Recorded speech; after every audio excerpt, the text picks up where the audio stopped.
Hi guys, welcome to another beer review. It's a cold, wet, dreary, miserable day here in Germany. I'm actually just about to make us a chicken and leek pie.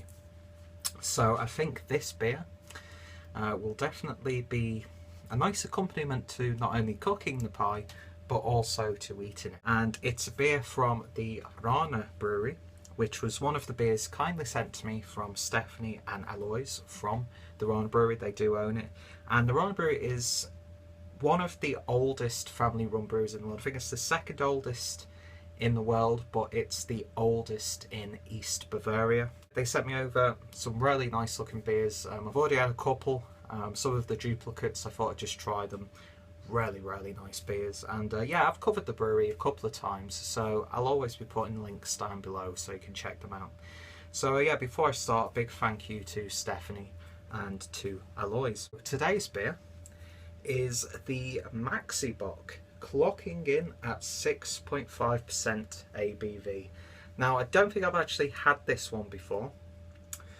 So I'm very excited to try this one because pretty much every beer I've tried from Rhaner has been great, and even though I'm not the biggest Weiss beer fan, the variations on the Weiss beer have been fantastic as well. So this is the Maxi-Bock, which is actually named after their son.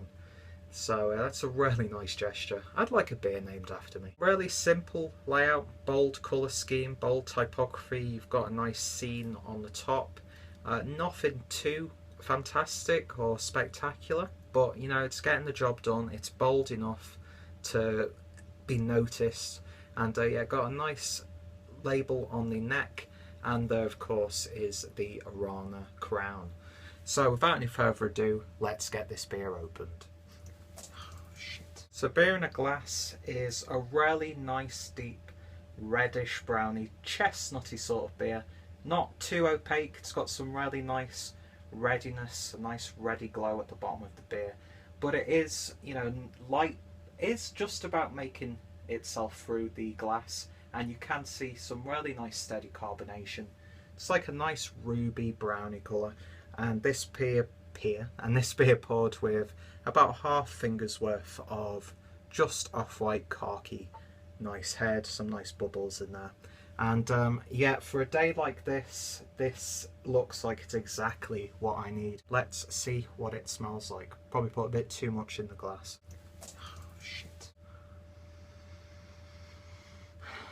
Getting those malt tones right up front. Really nice, slightly sweetened, slightly roasted malts. I'm picking up a chocolate, not too bitter, berries, currants, and it's not the most fragrant or vibrant of beers, but it does smell nice, and it's got like that almost licoricey, chocolatey sort of smell in there as well. Really nice on the back, really nice and inviting. So it smells really nice. Let's give it a taste. Cheers.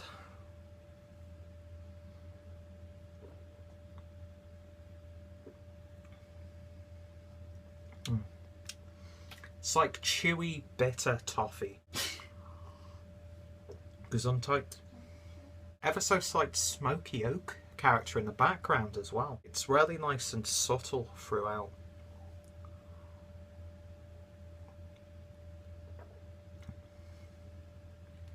There's really no dominant flavours there at all.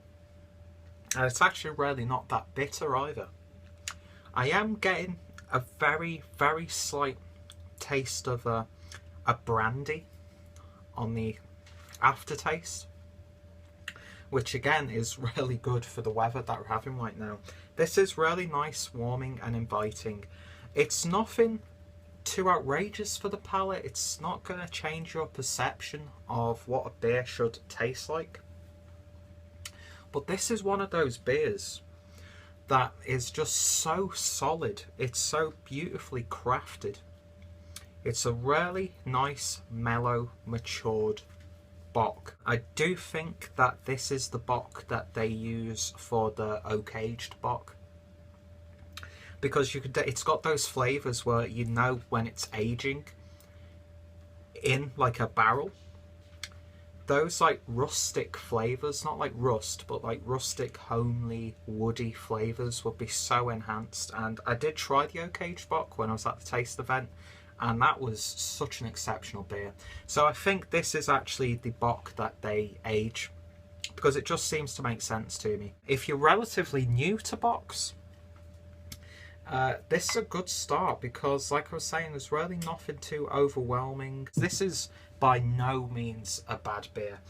It's not the greatest Bock that I've tried, don't get me wrong, I'm not going to lie. Even though I've been sent these to review, I'm going to still be as honest as I can be. But again, it's a really nice, tasty, subtle Bock.